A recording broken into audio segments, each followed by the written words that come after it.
where I am. I'm in New York, roaming in the streets of New York.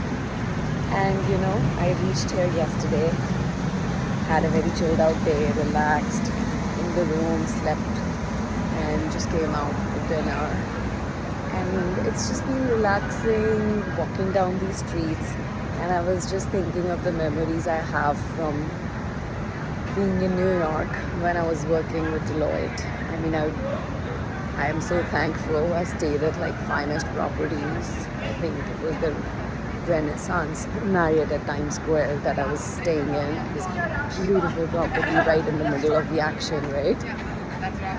But I remember like walking on these streets, being flooded with my thoughts that were just taking away the joy of the moment, right? And now is such a different feeling. I'm so relaxed, so calm, so at ease with myself.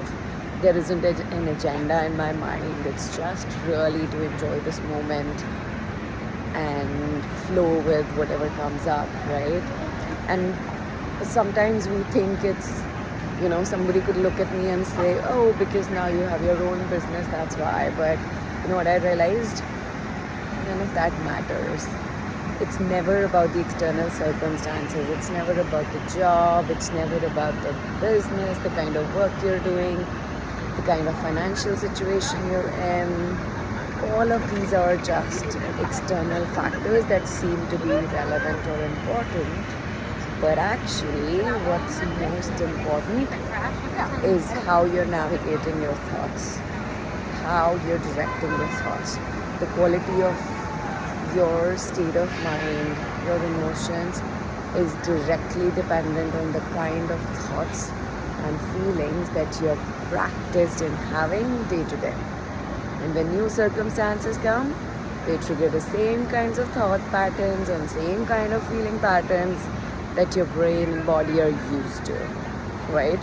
So if you want to be happy, then you really have to learn how to direct your thoughts, how to first understand what your default thought patterns are and how they make you feel. Now, if you're someone who feels amazing where you are and you are, you know, enjoying your life and you're like relaxed with wherever you are and excited about life and what it has to offer, then it's clearly working for you. But if you're someone like me who constantly finds herself in overthinking mode, in deeply analyzing things, and often not in a good way. What I mean by that is feeling terrible, I'm feeling like afraid and overwhelmed. If that's what relates with you, then the only way that's going to change, my friend, is by you putting that, the way I say, zoom light on inside rather than outside, right? And that's the work I do. I'm really good at it.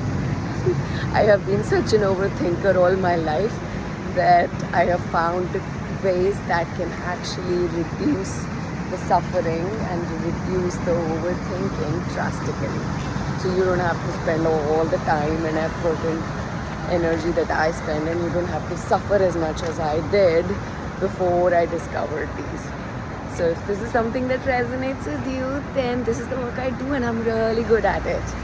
So reach out and we'll explore how this can help you. I'm just gonna keep roaming around the streets.